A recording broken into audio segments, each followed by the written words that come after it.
प्यारे दोस्तों, एक हामिया यानी प्रेग्नेंट लड़की को कब्र में दफना दिया गया। फिर जो हुआ, यह जानकर आपकी रूह कांप जाएगी। प्यारे दोस्तों, इस सबक अमोज वाकया को जानने के लिए हमारे साथ आखिर तक ज़रूर रहिएगा, क्योंकि यह खासकर हमारी माँ बहनें लिए सबक है। सरफराज नाम का एक शख्स ये बताता है, आज से तकरीबन 5 साल पहले की बात है। मेरा ताल्लुक़ एक ऐसे गिरोह से था जो चोरी किया करते थे।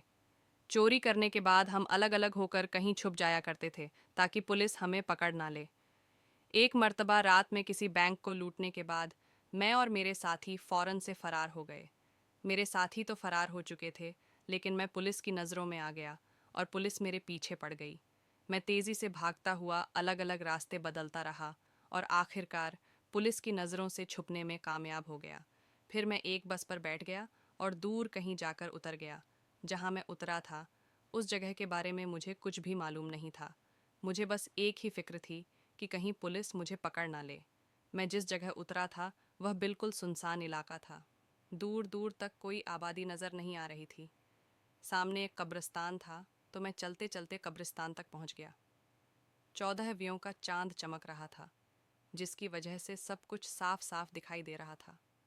मैंने सोचा कि आज रात कब्रिस्तान में गुजार लेता हूँ। सुबह सू होते ही यहाँ से निकल जाऊंगा। मैं बहुत सख्त जान और मजबूत दिल का मालिक था। कभी भी मेरी हालत ऐसी नहीं हुई थी जैसी उस रात हुई थी। उस रात मैंने फैसला कर लिया कि मैं आइंदा से कोई ऐसा काम नहीं करूँगा जहाँ जान के लाले पड़ जाएं। मैं बुरा नहीं था, बस बुरे दोस्तों की सोहबत में पड़कर मैं बुरा बन गया था। मैं कब्रिस्तान में एक कब्र के करीब जाकर लेट गया। मेरे पास एक शॉल थी जो काफ़ी मोटी थी। शॉल अपने ऊपर तानकर मैं होने ही वाला था कि मुझे एक आवाज़ सुनाई दी। ये किसी लड़की की आवाज़ थी जो कह रही थी, भाई मुझे मत मारो, मैंने कुछ भी नहीं किया, मुझे मत मारो, मैं गुनाहगार नहीं हूँ। ये आवाज़ें सुनकर जैसे मेरी रूह कांप गई। मैंने चादर अपने सर से हटाई और देखने लगा कि आखिर माजरा क्या है। जब मैंने देखा तो मेरे सामने तकरीबन 4 से 5 लड़के थे जो लड़की को घसीटते हुए कब्रिस्तान की तरफ ले जा रहे थे। उनमें से एक लड़का बोला, तुझे ज़रा भी शर्म नहीं आई? हम भाइयों की इज्जत तूने खाक में मिला दी। हम तो समझ रहे थे कि तू खाला के घर पर है, लेकिन अब पता चला कि तू तो हराम और नाजायज़ बच्चे को अपने पेट में लिए घूम रही थी। एक लड़के ने उस लड़की को पकड़ा हुआ था और बाकी 4 कब्र खोदने में मशगूल हो गए। कब्र खोदने के बाद उन्होंने लड़की को जिंदा कब्र में फेंक दिया और मिट्टी डालने लगे। यह मंजर देखकर तो मेरे होश उड़ गए। मैं हैरान रह गया। उनमें से एक लड़का बोला, जल्दी करो, कोई देख लेगा। उन्होंने जल्दी जल्दी लड़की को जिंदा कब्र के अंदर दफन कर दिया और वहां से चले गए। लड़की को कब्र में जिंदा दफन करने के बाद वह सब वहां से भाग चुके थे। मैं एकदम से अपनी जगह से उठा, उस कब्र के करीब गया और जल्दबाजी में वह लोग कुदाल वहीं पर छोड़कर भाग गए थे। मैंने जल्दी से उस कब्र को दोबारा खोदना शुरू कर दिया, क्योंकि मैंने देखा था कि उसे जिस ज़मीन में दफन किया गया था, मेरी पूरी कोशिश यह थी कि मैं उस लड़की को कब्र से ज़िंदा बाहर निकाल लूं। जब उस लड़की की चीख की आवाज़ कब्र के अंदर से मुझे सुनाई दे रही थी, तो मुझे हौसला हुआ कि वह लड़की अभी तक ज़िंदा है। मैं अपनी पूरी ताकत लगा रहा था कि जल्दी से कब्र को खोद सकूं। मैं कोई नेक इंसान नहीं था, एक आम सा आदमी था, लेकिन मेरी जगह कोई भी होता तो जिंदा दफन होने वाली लड़की को निकालने की कोशिश ज़रूर करता। मेरे ख्याल से कोई भी इतना बेज़मीर नहीं हो सकता जितना उस लड़की के भाई थे। किसी को जिंदा कब्र में दफन करना, ये भला कहाँ की इंसानियत थी। मैं कब्र को खोल रहा था और मैंने कब्र में एक सुराख भी कर दिया था ताकि लड़की तक ऑक्सीजन आसानी से पहुंचता रहे। लेकिन अचानक ही उस लड़की की चीखें बुलंद हुईं तो मेरी जान निकल गई। मुझे लगा वह मर गई है। मैंने उसकी आवाज़ सुनने की कोशिश की। मेरा पूरा जिस्म कांप रहा था। थोड़ी देर तक कोई आवाज़ ना आई तो मुझे मायूसी होने लगी, लेकिन मेरी हैरत की इंतहा न रही जब अचानक से कब्र के अंदर से एक बच्चे के रोने की आवाज़ सुनाई देने लगी। मैं परेशान हो गया। बच्चे की आवाज़ कहाँ से आ रही है और कैसे आ रही है? कब्र के अंदर तो एक लड़की थी, तो फिर ये बच्चा कहाँ से आया? मैं डरने वालों में से नहीं था, लेकिन उस वक्त मैं बहुत ज़्यादा डर गया था। अब मुझे लड़की के कराने की आवाज़ भी सुनाई दे रही थी, यानी लड़की अब तक जिंदा थी। मैं खौफज़दा तो बहुत था, लेकिन जो भी था, मुझे कब्र खोदनी थी और लड़की को बाहर निकालना था। मैंने एक बार फिर से अपने अंदर हिम्मत जमा की, लेकिन जैसे ही कब्र मुकम्मल तौर पर खुली तो मुझे ऐसा लगा जैसे मेरे पैरों तले से ज़मीन सरक गई हो, क्योंकि कब्र में एक पैदा हुआ बच्चा पड़ा था और वह लड़की निढाल सी कब्र में पड़ी हुई थी। मुझे यह समझने में कोई लम्हा भी न लगा कि वह लड़की हमल सी थी और उसने कब्र में बच्चे को जन्म दे दिया है।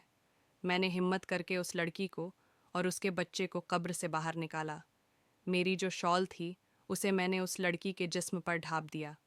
लड़की की हालत गैर थी और वह तकलीफ़ में थी और वह बच्चा मुसलसल रोए जा रहा था। मेरी कुछ भी समझ में नहीं आ रहा था कि आखिर मैं क्या करूं। अचानक हाईवे पर मुझे एक वैन आती हुई नज़र आई। मैं उस बच्चे और माँ को छोड़कर जल्दी से हाईवे की तरफ दौड़ा। मैंने वैन को रोकने का इशारा किया, पता नहीं कैसे, लेकिन इतनी रात में भी वह लोग रुक गए। लेकिन वह खौफज़दा थे। मैंने उन्हें कहा, मेरी बीवी और मैं कब्रिस्तान से गुज़र रहे थे। अचानक कब्रिस्तान ही में मेरी बीवी को दर्द शुरू हो गया और उसकी डिलीवरी हो गई। मैंने उनसे मदद के लिए कहा। तस्दीक करने के लिए वह लोग मेरे सामने आए और उस लड़की और बच्चे को देखकर सारा मामला समझ गए और उन्हें मेरी बात पर यकीन हो गया। उनमें से एक औरत ने कहा, इन तीनों को मदद की ज़रूरत है। वाकई ये लोग बहुत बड़ी मुसीबत में हैं। कार वालों ने हमारी मदद की और उस लड़की और बच्चे को अस्पताल ले गए। बैंक से मैंने जो चोरी की थी उसका हिस्सा अपने साथियों से मांगा तो उन्होंने मेरा हिस्सा मुझे दे दिया। मैं लड़की को उस जगह ले आया जहां मैं खुफिया तौर पर रहा करता था। जब उस लड़की की हालत संभल गई तो मैंने उससे सारा मामला पूछा। उसने अपनी कहानी बताना शुरू की और बताया कि मेरा नाम जुलेखा है। मैं एक नेक लड़की थी। एक दिन अचानक कॉलेज से वापस आते हुए एक लड़का मेरे पीछे लग गया और उसने मुझे एक ख़त दिया जिसमें लिखा था कि वह मुझसे बहुत मोहब्बत करता है। उसका नंबर भी नीचे लिखा हुआ था। पहले तो मैंने साफ उसे इनकार कर दिया, लेकिन पता नहीं क्यों शैतान ने मुझे शायद वरगला दिया था और एक कमज़ोर लम्हे की ज़िद में आकर मैंने उसके मोबाइल पर कॉल कर दिया और यूं हमारा राब्ता हो गया। फिर बात मुलाकातों तक पहुंची। मेरे 5 भाई थे। जब वह काम पर बाहर चले जाते मैं उसे घर बुला लिया करती। घर पर कोई नहीं होता था। शैतान के बहकावे में आकर हमने वह गुनाह भी कर दिया जो हमें कभी नहीं करना चाहिए था और उसकी सज़ा मैं आज तक भुगत रही हूँ। जब उस लड़के का नाजायज़ गुनाह मेरे पेट में पलने लगा तो मैंने इस बात का जिक्र अपनी खाला से किया। मेरी खाला ने मुझे बहुत बातें सुनाई, लेकिन उन्हें अपनी इज्जत बचानी थी, इसलिए वह मुझे डॉक्टर के पास ले गई। लेकिन पानी सर से ऊपर गुजर चुका था। डॉक्टर ने कहा, अब हमल जाया नहीं हो सकता, वरना लड़की की मौत हो जाएगी।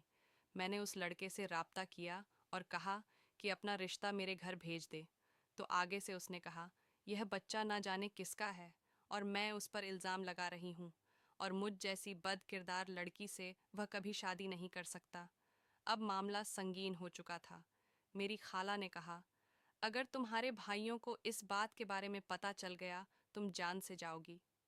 खाला ने मेरे भाइयों को मेरी बीमारी की झूठी कहानी सुनाई और कहा कि वह मुझे अपने साथ ले जा रही हैं। मेरे भाइयों ने कहा, यह हमारा खाना वगैरह बनाती है, हम कैसे इसके बगैर गुजारा करेंगे। हम दिन को काम पर चले जाते हैं, पीछे से यह घर संभालती है। खाला ने कहा, यह बीमार है, तुम लोग शादी कर लो। अगर तुम्हें घर में काम करने वाली चाहिए तो ना जाने मेरी खाला ने कैसे मेरे भाइयों को राज़ी किया और मुझे अपने साथ लेकर अपने घर आ गई। खाला के घर में उनकी बेटी और एक बेटा रहता था। उन्हें सारी कहानी मजबूरन सुनानी पड़ी। मैंने हमल के 9 माह वहाँ गुजारे, लेकिन जब मेरी डिलीवरी का वक्त करीब आया तो उस दिन मेरे भाई मेरे खाला के घर आ पहुँचे। उन्हें ना जाने यह बात कैसे मालूम हो गई। वह मुझे घसीटते हुए वापस घर ले गए और फिर वहाँ से रात को कब्रिस्तान ले आए और मुझे जिंदा कब्र के अंदर दफन कर दिया।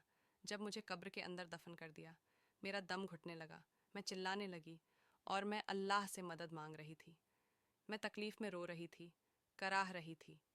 एक तरफ तो मेरा दम घुट रहा था और दूसरी तरफ मुझे हमल का दर्द भी शुरू हो गया।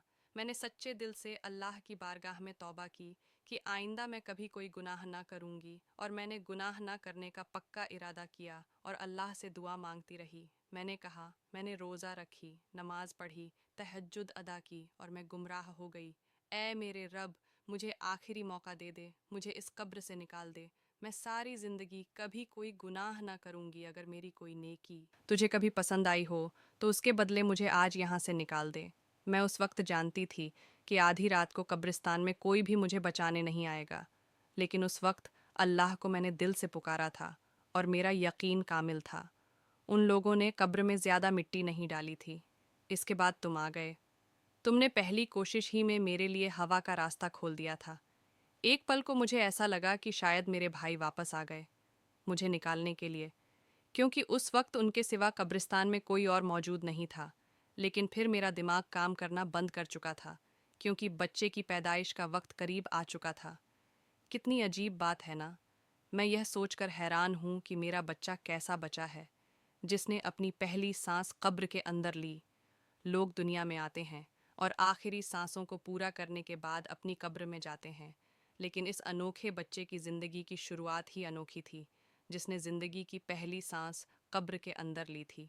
मैंने अल्लाह से वादा किया था, अब मैं कभी कोई गुनाह ना करूँगी, और अपने तमाम गुनाहों से मैं सच तौबा कर चुकी। हम अपने रब को भुला देते हैं, गुनाहों में लग जाते हैं, लेकिन वह हमें कभी नहीं भूलता। मैं तहज्जुद गुजार लड़की थी, खूब इबादत करती थी, लेकिन मैं बहक गई, अपने रब को भूल बैठी। लेकिन देखो तो सही, अल्लाह ने किस तरीके से मेरी मदद की।